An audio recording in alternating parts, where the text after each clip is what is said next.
But, as the name encompasses, what does mindfulness really encompass as such? So what does it really mean for any person who's hearing it for the first time or wants to adopt it? Okay. So mindfulness has been a much bandied about term. And I do see that there are a lot of people who roll their eyes when they hear the term, and with good reason. There is a brand of what we call mindfulness, instant mindfulness packages, which puts a lot of people off. But allow me to explain. At its very roots, mindfulness, most simply put, it's about creating self-awareness, but also bringing the entirety of your presence to the present moment. Okay, now this sounds simple, but the fact is that so much of our time is spent with our thoughts in the past, anxieties of the future, or just thinking about the future. And we're also constantly juggling so many different thoughts around in our heads. There's like this whole drama going on, that to actually keep ourselves in the present and to experience that moment is very, very difficult for us. So this is the simple explanation. In terms of mindfulness, there really are different levels of it. I'd say the level one is the overall spiritual practices. The belief, the common belief is that it originated in Buddhism 2,600 years ago. The fact is that there are, and this I'm talking about meditative practices. This actually has been referred to in the Vedas as well. It's been practiced. Some people say it's as old as 5,000 years old. The next level are the practices that sort of, again, deep practices, but migrated out of the religious field, so to speak. So they've left out certain concepts that don't necessarily travel particularly to the West. I'm guessing some of these involve rebirth and past life and things like that. But again, these are very deep meditative practices. The third level of mindfulness are like the shorter everyday practices that we talk about. Mindfulness would fall into this category as well. All your 8-week ASR courses, any kind of secular mindfulness that you do would fall in this level. And then finally, you have everyday mindfulness. How can you be mindful while you're cooking food, while you're eating, while you're having sex, while you're teaching? So these are just without necessarily how you can incorporate mindfulness into your life. So this is the broad spectrum, and by the end of the session, I'm going to invite you to take your pick. Okay, great, Sandhya. Sandhya, another question is that, for people who are logical, and scientific, how do you, can you help me out with any physiological and scientific reasoning behind practicing mindfulness? The science behind mindfulness, again, this is a very, I'm going to use the word science because the word science itself has been much abused. I'll say this, that people use the word science and quantum physics and neuroscience very easily, but the scientific process has got a certain method to it, right? So unlike a past life regression or some sort of vibration based healing, with meditation, there have been over 18,000 studies that have been conducted over the last 40, 50 years by medical doctors, by scientists. And these studies have been conclusive to the extent of that particular study. The problem comes, so in the basic scientific process is that you create a hypothesis, typically based on observable behavior. You go ahead and start testing that hypothesis, but there are several conditions under which you need to test it. You have double-blind testing. You have to have controls. The hypothesis needs to be, it should be negatable. That's one of the critical rules for science. So compare that to like a past life regression. You can't prove it, you can't disprove it either. So therefore, it would fail a scientific test.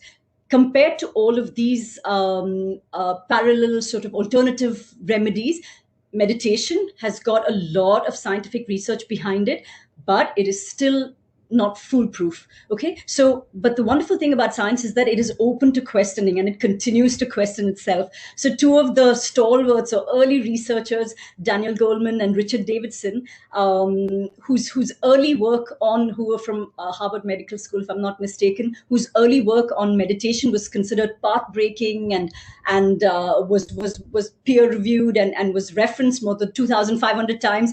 They themselves have come out with a book like 2 years ago where they've completely critiqued their own practice, because there are so many reasons for this. We're studying the mind, okay? And we don't know a lot of things. We don't know the starting point of it. So a lot of their work was done, for example, with Buddhist monks. Now, with a monk, you don't know what brought the monk into this meditative practice in the first place. Was he already inclined towards meditation? Did he stay in this meditative state because he wanted to transcend his ego? Did he stay there because of physical difficulties or financial difficulties of his family? Did he stay there because he was in adoration of his teacher?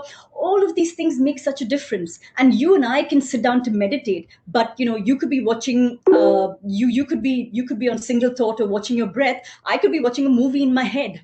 All right, so these things make meditation quite difficult to study. And even with the experiments that Daniel Goleman and Richard Davidson conducted, for example, they themselves confessed that a lot of the people who took part in the study were already curious about meditation to start with. How would they do vis-a-vis a group that was in fact skeptical about meditation? A lot of people did well on certain other studies because the interviewer or because the conductor of the experiment was such a famous meditator himself or very charismatic as a personality. So so several other factors. We know that the person is meditating, but is he also working out? Is he also getting enough sleep, like you rightly pointed out earlier?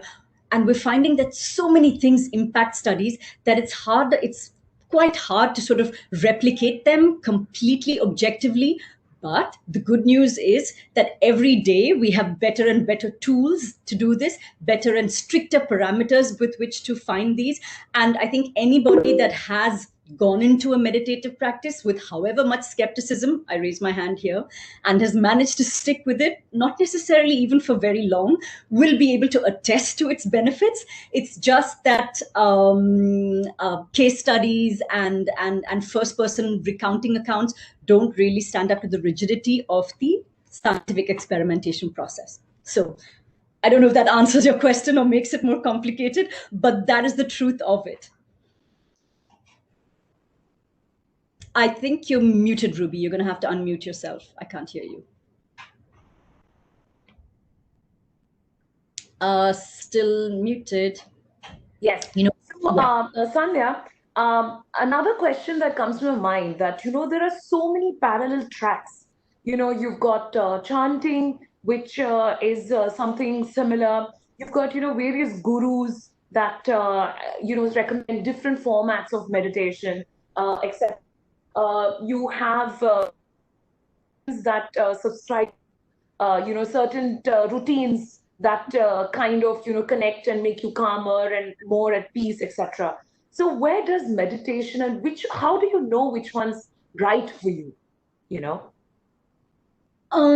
So even with a religious practice, actually the first step to picking a practice is self-analysis.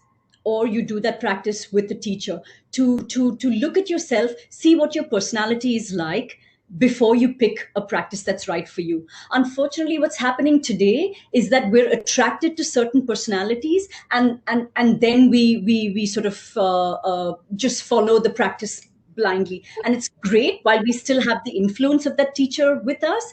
You go in for a 10-day retreat and you come out feeling amazing.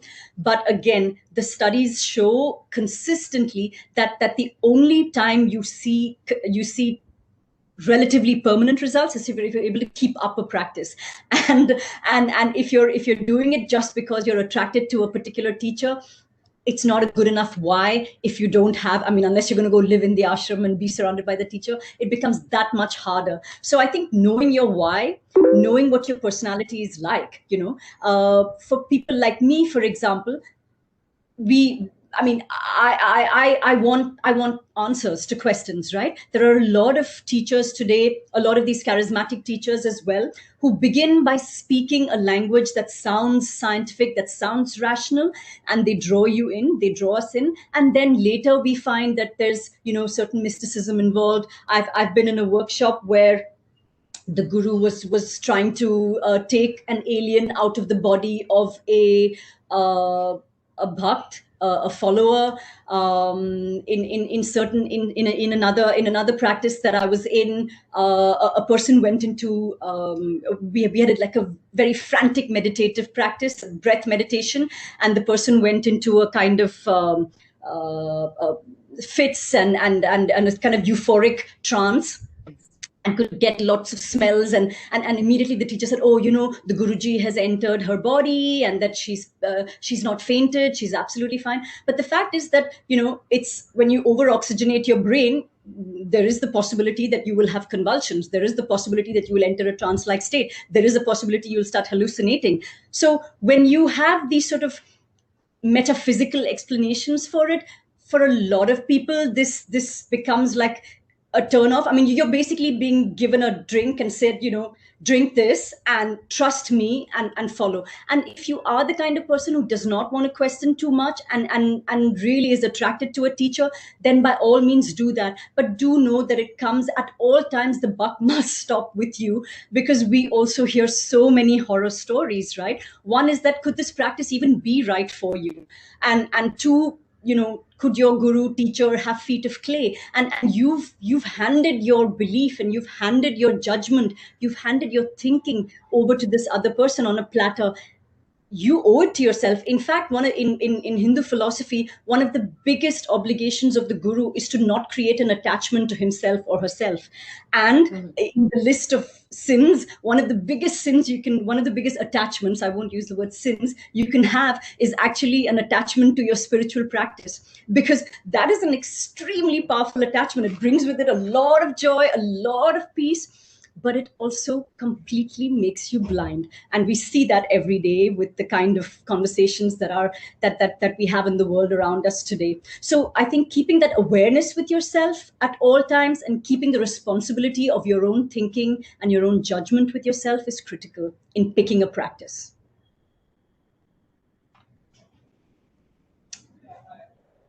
I think we may have lost Ruby for just, okay, you're back. Can you hear me, Ruby? Yes, I can hear you now. So Sandhya, that's a very interesting take. So basically you're saying is that, what you connect with is what you should follow, right? And so that brings me to a very basic maybe question.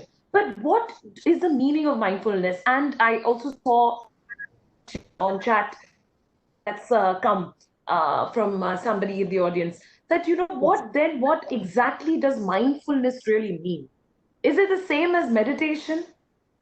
So I gave you a broad definition of mindfulness at the start. Let me then differentiate it now with meditation. Okay, again, meditation has got so many different definitions, but let me start with the earliest roots of meditation was not even a practice that was prescribed for the lay person. All right. And this, I'm talking about its earliest roots in Hindu philosophy. Hindu philosophy is about self-realizing, and the process of self-realization is to become desireless. And the way to become desireless is not by fighting your desires and pushing them and sacrificing all your needs, but to pick up higher and higher and subtler desires. As you pick up higher desires, and by that we mean, and subtler desires, we mean less material and more esoteric, relating to emotions, then relating to the intellect, then relating to the idea of universal identification, dissolution of the self, dissolution of the ego.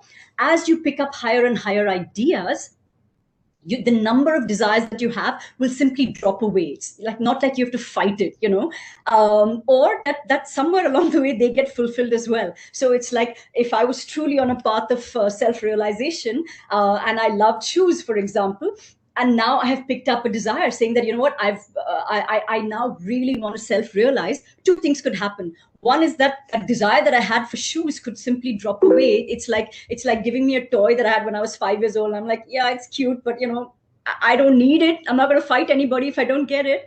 It doesn't mean you can't enjoy it. You just don't have the attachment to it anymore.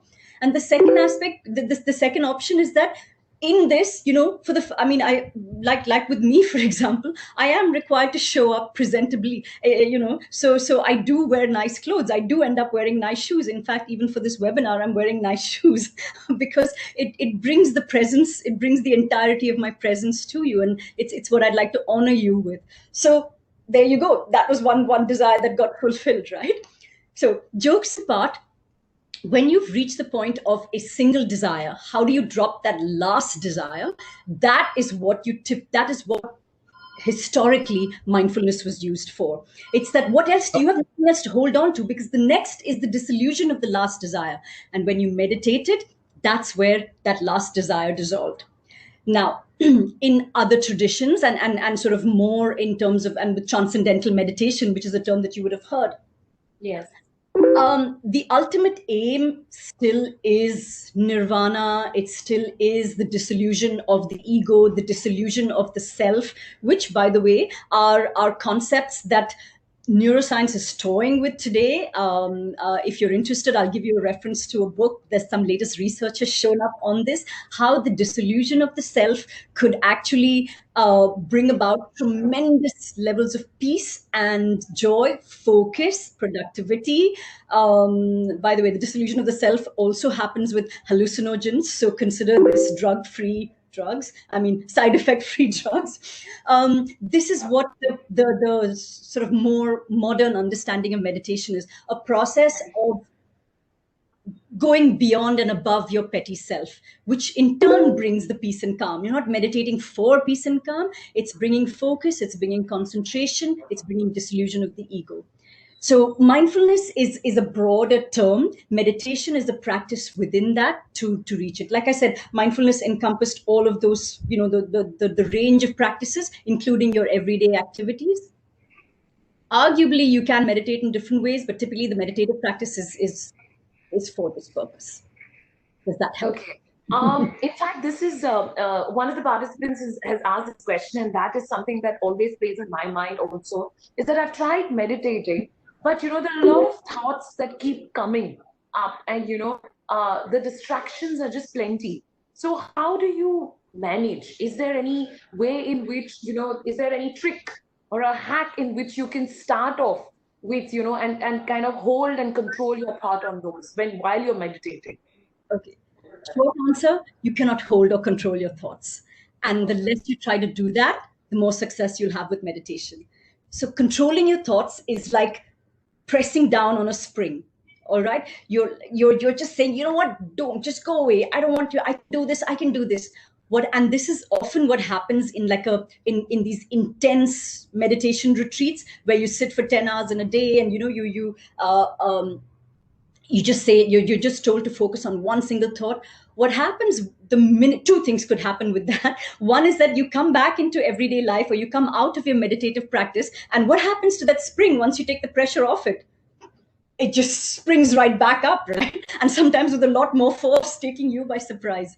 The second thing that can happen, which is a lot more dangerous, is that it can actually sort of squeeze out things in your mind which you may have repressed. And this is another reason why I am not a big favor of one size meditation fits all. There are statistics about how meditation can precipitate suppressed memories, post-traumatic stress disorder. I have had clients who've come to me because they've had an unpleasant experience with meditation. Sometimes if you're already struggling with a disorder that has or has not been diagnosed, if you have depression, a very rigid meditative practice can actually precipitate things. Typically, these happen with long meditations, like when you're sitting down for 10 hours in a day. And usually the ones who report them are people like me who have a science background, who are skeptics. Usually a Guruji will explain it as par for course. And maybe they do have that experience. Maybe they don't. The difference is that when you go science-based, you can get an answer, you can hold accountability. And we know the difference between It's like knowing the difference between good touch and bad touch. What is a safe experience and what is not a safe experience. But to answer your question, Ruby, we'll touch on this later in the talk as well. But of the different kinds of meditations, there is one in which you are a focused meditation, where you focus on one thing, like a breath, or you, in a sense, you can use a distractor. And the hacks that you asked about could be a candle. You can watch a candle. You can hold beads in your hand. That's tactile. You can repeat a mantra in your head. That's auditory. And it doesn't have to be a religious mantra. You can simply say, I'm at peace, I'm calm, or I have everything within me for my own happiness. Transcendental meditation, by the way, is the recitation of mantras. Initially, these were very secret mantras, but then they were revealed to the general public. So you can use these talismans. Don't get too attached to them. And the other way to do it, if your mind is the nature of the mind is to have thoughts. The nature of the mind is to wander. And Buddhism calls it the monkey mind that swings from one thought to another, is non-judgment. We just watch these thoughts with non-judgment. So what we're doing is metacognition. What we do is we become aware that we just watch these thoughts like they're going by in a movie screen, or you're watching clouds and they're simply just passing you by. What metacognition is, you have a mind aware that it is having thoughts. So the next time your monkey mind is all over the place in your workplace, you're able to retreat to this silent mind, the sakshi or witness, or whatever word you want to call it, this quiet place, this place of bliss, to just say, you know what, this drama is going on around me. This isn't me, and I don't need to jump into it. It's inviting me, but it is purely my choice where I want to go. So to be able to create this separation is extremely powerful, and that comes only with practice, and much more importantly, compassion for the self and non-judgment towards the self. Okay. Sandhya, that was really enlightening. Before we get into the guided meditation part of this chat, and then we'll open up for question and answers from the audience, I just have one question. We were having this chat the other day, the two of us, and you spoke something about mindful team and a mindful organization. If you could just elaborate on what are the merits of actually cultivating a mindful team, and how does it really affect productivity, results, etc.? Sure. I'll start again with first principles. The definition of mindfulness is self-awareness, right? So similarly, a mindful team is an aware team. It is a focused team.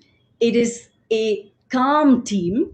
All right, and it is a team that is aligned. So again, in the latest of neuroscience research, we always sort of did feel this or sense this, that when you are like if you and I are friends and we spend time together, we'll often find that our thoughts sort of synchronize, right? In the discussions that we have, or I feed off of your mood, you feed off of my mood. It's not any kind of mystical vibrations that you are giving out or I'm giving out. It's what neuroscience now calls it is the body budget. All right, it's our brain that is apportioning energy in order for us to make predictions, in order for us to make decisions based on everything that's going on around us. In fact, even the definition of emotions and feelings, the definition of pain even is being questioned as a result of this practice. They're all just concepts. What we have are some very basic affects: pleasure, displeasure, calm, agitation. And then based on our past experiences, based on our environment, and yes, based on the people we have around us, we create constructs, we create concepts. So you'll often see this, that an organization that has a leader that is highly agitated or is very like competitive, the entire organization's culture will sort of reflect that. And the ones who are not able to align with that vision are the ones who sort of get left behind, who burn out, who, there's simply no alignment, there's no resonance then. Yes. Whereas with the mindful practice, and I have to say this will begin with the leader of the team. And it doesn't have to be right at the top. It can just be a manager of a team. You can start this. The rule of thumb is start with yourself. right? Be the change you want to see. And really, in meditation, this cannot be truer. I can't tell you the number of people who come to me after a talk and say, oh my God, this was so eye-opening. Can you do a session for my daughter? Can you do something for my wife? I'm like, no, I mean, let's look at you first. We're very quick to find, so it really is about being that change. And there are a lot of studies now, particularly from the US, and thanks to the Affordable Care Act, there have been a lot of organizations that have included mindfulness practices in their organization. There's a lovely case study with Disney, if I'm not mistaken, where the CEO began with yoga and a mindful practice, a meditative practice, and how the entire organization culture embodied it.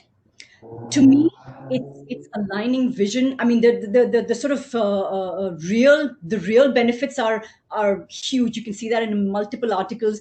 Fewer sick days, lower stress, greater productivity. I think something even more important that the economist and psychologist Daniel Kahneman talked about in Thinking Fast and Slow. When you think fast, it's based on, there are a lot of errors that we make, right? We are working with panic, where there's something called an amygdala hijack, which is that our fight flight freeze, and the fourth F gets activated, mating, and we're in this mode where we're just looking for threats and we're looking for immediate benefits, whereas thinking slow is actually taking a step back. The metacognition that I was talking about, the more analytical brain, the more long-term benefits, the more reasoned thinking comes out. And can you just imagine the value for an organization? The subprime crisis in the US is a classic example of thinking fast, right? We're all running after the quick profits, and the few that stayed behind and say, you know what, I'm not going to follow the herd, are the ones that survive at the end. So particularly, and surviving flux and VUCA, that we hear every day, all of this, when as a team you have a place that you retreat to, and it's the art of war. You recoup at the end of the day, at the end of each day of war, such that you can condition your mind, you can condition your body, you can condition your organization to launch a strategic attack. So, I mean, if there was ever a reason, there are several studies. I'll very quickly allude to one, which is from Wallace Hunter. I'm sorry, the name is slipping my mind. This is done in India, 2019. It was a workplace wellness study. It's quite a telling study about how stress is one of the biggest reasons for lack of employee wellness, burnout, cost to companies. But unfortunately, it's not being addressed as holistic. People sort of just want to tick a box, or they want to give you like a gym membership, but we're not treating it as a mental health issue or a holistic health issue. Rather, mental health can be positive as well, and that's a part of a conversation that needs to be had. And I'm glad that we're having a lot more of it these days. Yep. I totally agree with you, Sandhya. I believe unless it doesn't manifest in some kind of a dysfunction, we are so we're happy to push it under the bed. We are happy to push it under the table, for that matter. It's tragic. Yeah. Till the Second World War or so, positive psychology was very much neck and neck with psychology of disorders. It's just that with all of the crises that precipitated after the Second World War, we started looking more at disorders, and we spent a lot less time looking at how you can use psychology for peak performance, for better resonance within organizations. You want to go the long haul, not just burn out in 5 years. Great. So Sandhya, we're getting quite a few questions, but I'm parking it for right now, because I believe you had planned to take us on a guided meditation tour, right, for 5 to 7 minutes. Yes, promises. So I believe we're all up for it at this point, and then we post the session, we will take up question and answers for 10-15 minutes. Oh. Great. Just before I begin, I'd just like to say that the most important thing for everybody here is to do what's comfortable for you. At any point, if it feels like it's too much, just you don't even need to close your eyes. I'm going to give you a few instructions now, but if it's feeling uncomfortable, just stop. You can just watch what's going on, just look out into the horizon. Sitting with your thoughts is not always comfortable. It's not something that we need to run away from, but there is a point at which discomfort goes into just feelings of tremendous unease, and I don't want to add to your stress at a time like this. So our instructions, what we're going to do today is a brief creative visualization. It's part of focus meditation. In fact, it is one of the meditations that we use in the MBSR course. So this was designed by John Kabat-Zinn, secular completely, and I thought it was quite apt for the times. It's one of my favorite meditations. It's called the mountain meditation. It is for us to find centering and calm when there is storm all about us. So, some basic rules. Let's sit with poise in our body. You can choose your position. If you're sitting in a chair, rather than leaning back, do try and keep your spine upright. Uncross your legs and feel your feet against the floor. What you want is to feel that groundedness. It's nice to have 3 points of contact: your sit bones, the backs of your knees, and your feet. If you're sitting cross-legged, I always recommend that you sit on a cushion such that you're slightly raised so the front of your knees will touch the floor. That gives you a nice triangular support, just so that you can sit for long. And again, you feel that groundedness because you are touching the earth. If you'd like to lie down, you're most welcome to. Several more contact points. You know what the dangers of that could be after the end of a long working day, but this is a short meditation. That's about all. Enjoy the practice. This is meant to be a fun practice. So let us go into a mountain meditation. I'm going to just use the sound of a bell. It's really just for us to switch off thinking around us and just to bring the entirety of our presence to this practice and with each other.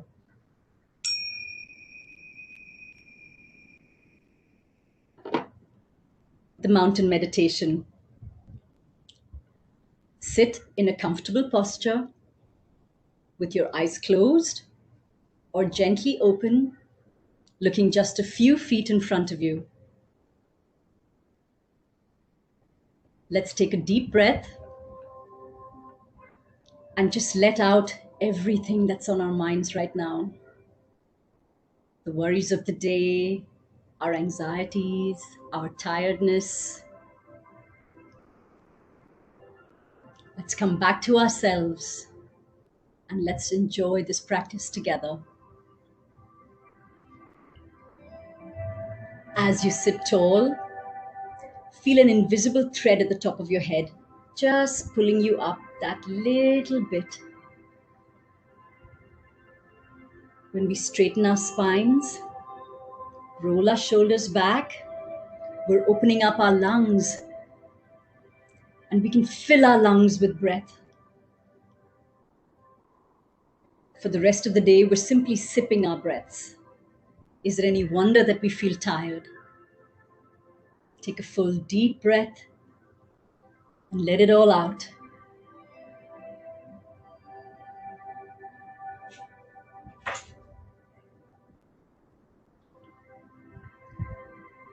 I'd like you to just imagine your body.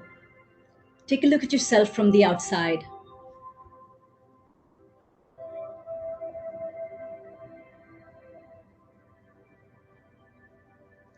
Look at yourself.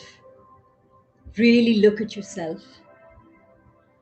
Sitting or lying tall, firm, grounded, like a mountain.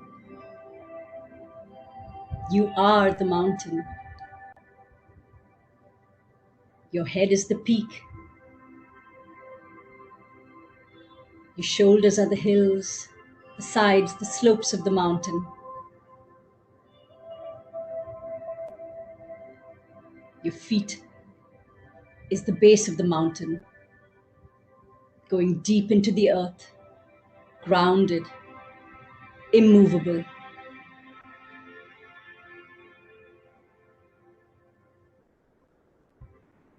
This mountain sees day and night. Light falls Darkness covers it. But the mountain stays steady. The mountain is unmoving.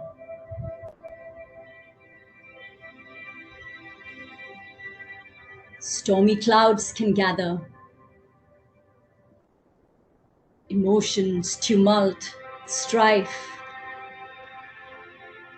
At the peak of the mountain, our discretion is above it, is above all of these storms. Immovable, ever at peace, ever conscious.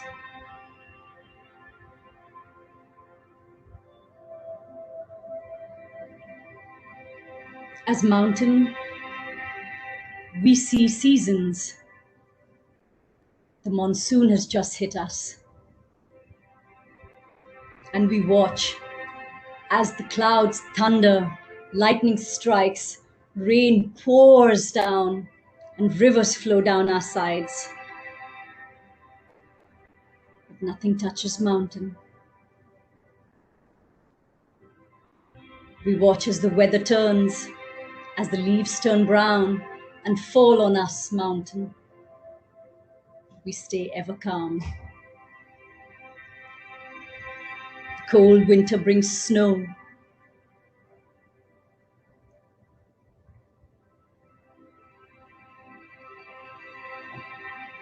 We wear this lightly. And we know that the snow will melt and the leaves will sprout and flowers bloom and summer comes. And with it, the blazing heat. The mountain stays unperturbed. It is calm. It is grounded.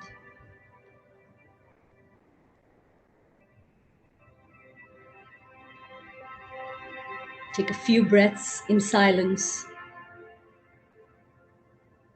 with us as mountain, acknowledging each of us, each other in this quiet presence. The earth that we all ground ourselves on is the same, is one. And together we are a force of nature. We are mountain.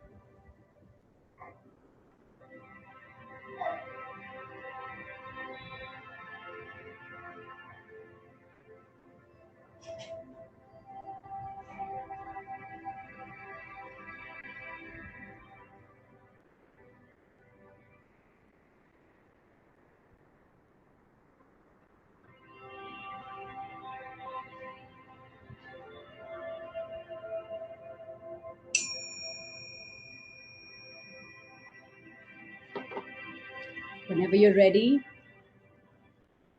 come back to the present.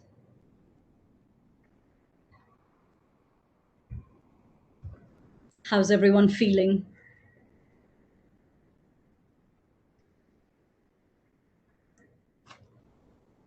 Nice. Awesome. How's your tiredness level? Refreshing. I'm so happy. Calm. Wonderful. Thank you. That is great. I'm so happy. So you see, why I used a creative visualization today is because in the middle of the workday or towards the end of the workday, our minds are full of thought.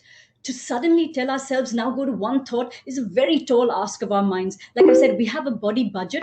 We have been making decisions all day long. And is it any wonder that by the end of the day, the brain gets tired of making this many decisions, which is why typically by evening, our willpower wanes. What we can do instead is just take a flight of fancy, if you please, and enjoy. But you see, if we were aware in this practice, this is very different from us passively watching a show. which will activate our default mode network in our brains, which is really the cause for much of our anxiety, rumination, preoccupation with the self. It's our threat seeking. Why did she say that? What am I going to do? Am I going to lose my job? All of these questions happen in our default mode, which is our aimless mind wandering mode. This is a very conscious state that we are in. So we have a few more minutes. I promised to take questions. How do you want to do this, Ruby? Do you want to Absolutely. go? So I would request, there is a question that's already there, and I would request participants to post your questions on chat now, and I'll take them up. There was a question that was posed that when we're talking about metacognition, okay, when you spoke about metacognition, and isn't it being aware of it? That means your mind is thinking and responding while meditating, which defeats the purpose of meditation or the process of meditation. So, what about that? So the thing is, one is that the mind is always thinking. The mind doesn't know how to not think, and it needs to think, or your heart will stop beating, and your breath will stop going in, and your blood will stop circulating. All of this is very much a part of the thinking process of the brain, right? It takes up a good 20% of the energy and the calories we consume. I understand the question. You're asking about conscious cognition, right? Cognitive thinking. So this thinking is just awareness, but it is not responding. So we are watching. Like I said, this witness is silent. It is not judging. It is not jumping into any of the drama. But we know that our minds need something to hold on to. So let's find the center that says, okay, you know what? I'm going to find the seed of me that's just going to watch. What this gives you then is that the next time this drama is going on around you, you have the seed, you have this center to come back to and simply watch. You say that, you know what? This drama is optional. I can choose. And this center is also beyond the kind of identifications that we give ourselves to transact in our everyday world. I am man, I am woman, I am this color, I am this socioeconomic status, this is my qualification. It's so freeing. One of the other meditations that I often do, which I have completely made up, is simply to de-identify from all of these, and you feel so light at the end of it. So that center doesn't act. It's like the fuel in a car. It's not the actual one running a car or changing the gears or doing anything, but it's the enlivening of that. And when you reach that, it's silent. It's what many meditators call the gap. It's that moment between two breaths where absolutely nothing is happening. That silent witness, that is the deep well of calm that we'd like to tap into. Hard to explain in words, can be experienced with practice. Excellent. Can we have some more questions, please? There were some questions at the top, so we can just scroll up. It keeps going down whenever we have the questions.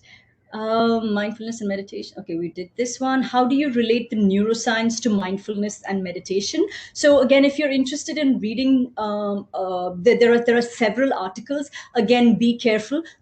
It's for an article to be considered scientifically valid, it needs to be peer reviewed. There's several stringent conditions. It should be replicable. People will post their research. There is always a confirmation bias. You want to post the research that's showing positive results or dramatic results. You tend to not want to publish research that's not very promising.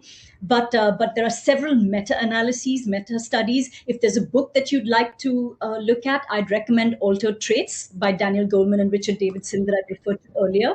A lot about the neuroscience. It's the science of the effects of meditation, really. In a day, should I do meditation until I start stopping different thoughts, or by doing daily practice, I would be able to concentrate? Overall, how can I start concentrating while meditating? Should I do meditation until stopping different thoughts? Okay, if the question is how long should I meditate for, or what my ultimate goal of meditation is, it's a great question, actually, because everybody has got a different why they want to start. And this is the most important question you need to ask yourself. Okay.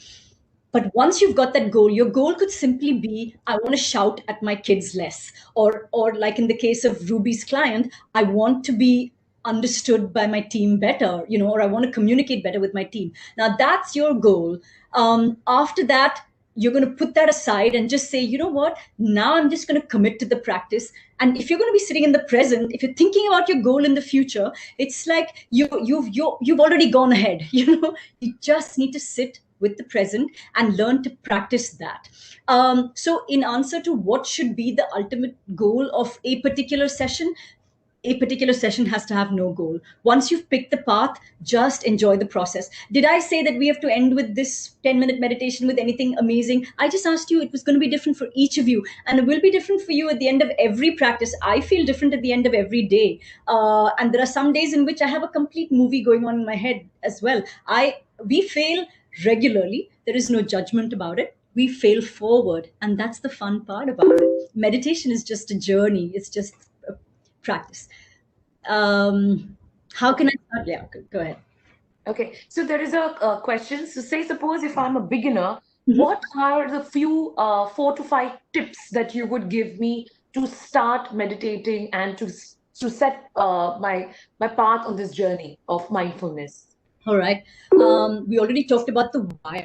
And you know what? Nobody should be able to judge you on your why. It can be, I want to stop smoking.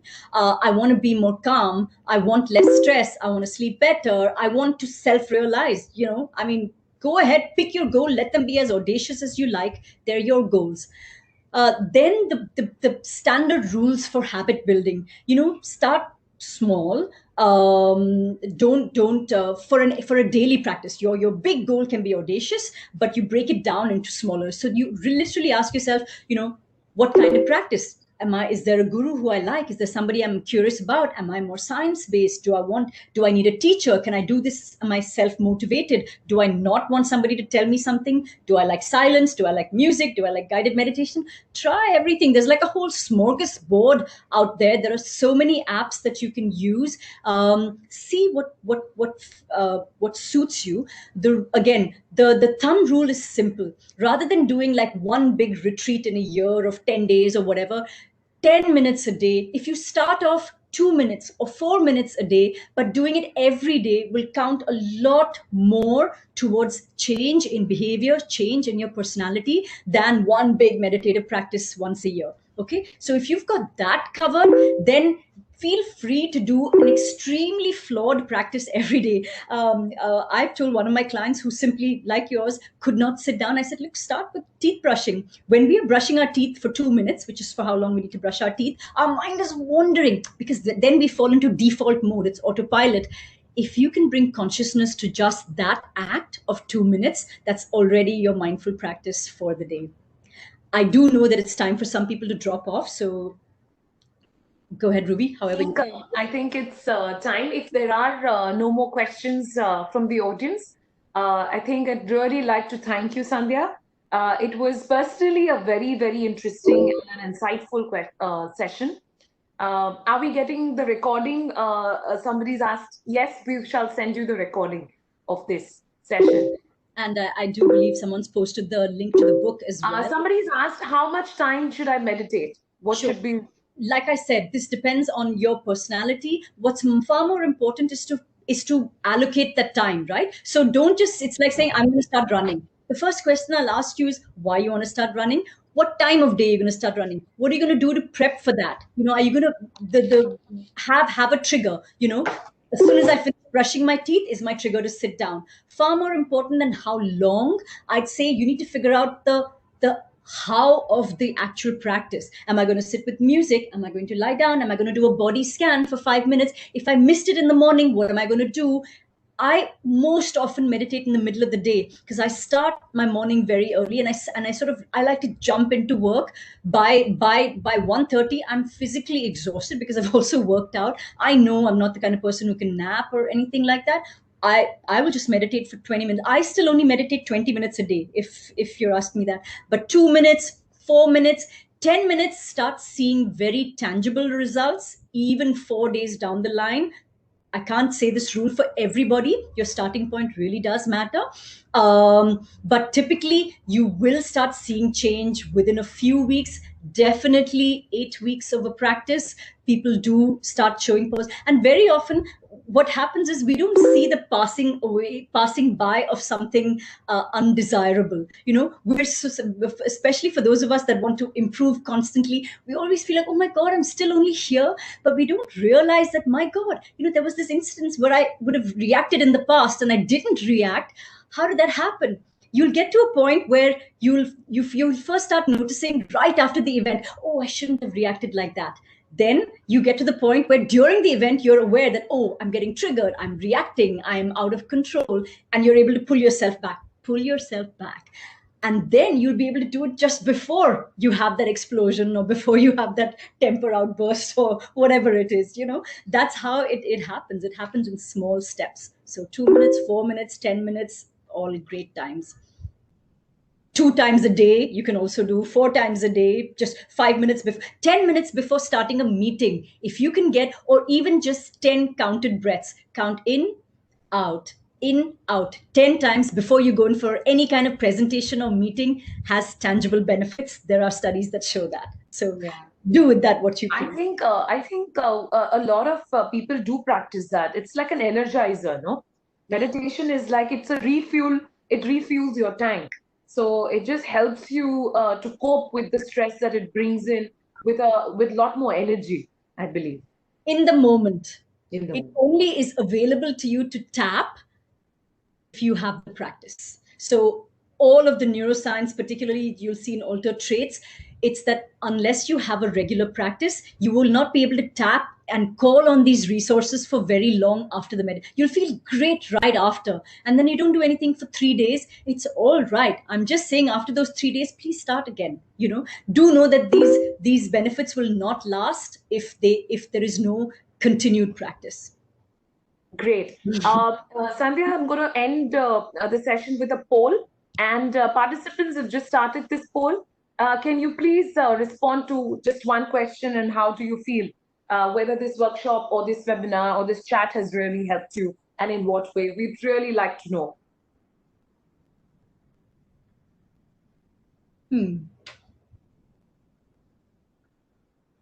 So by the way, even once a week, which is one of the options, is any practice that you clock is better than not clocking a practice. So there is no such thing as an imperfect practice or a flawed practice or a less than. We have the perfection trap.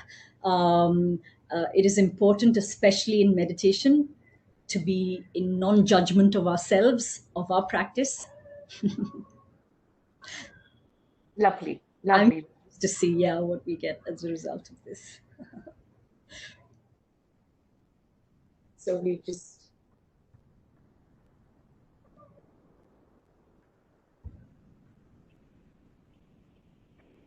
So here we have most of the people said that they were curious to try it post the session. And quite a few, in fact, equal half said that I can meditate at least once a week. And we had another 6 who said that I can meditate every day. That is wonderful. That is lovely. That is lovely. Everybody, thanks a lot for being a part of this chat. And I hope you got good insights, and hope Sandhya and I have done justice in answering, bringing up the questions and you getting the answers. And we look forward to, we'll be sending out the recording to all of you. And we will also be looking forward to your participation in sessions to come. Thank you so much. And we request you to leave your feedback on the survey link. The link is already on the chat. If you can please complete the feedback, it would be really nice to give us more and more insight on what you would like us to come up with. Thank you so much, and wish you all a happy weekend. Thank you, Sandhya, for this time, and hope to see you back with us once again really soon. Thank you, everybody. Have a great weekend. Thanks so much.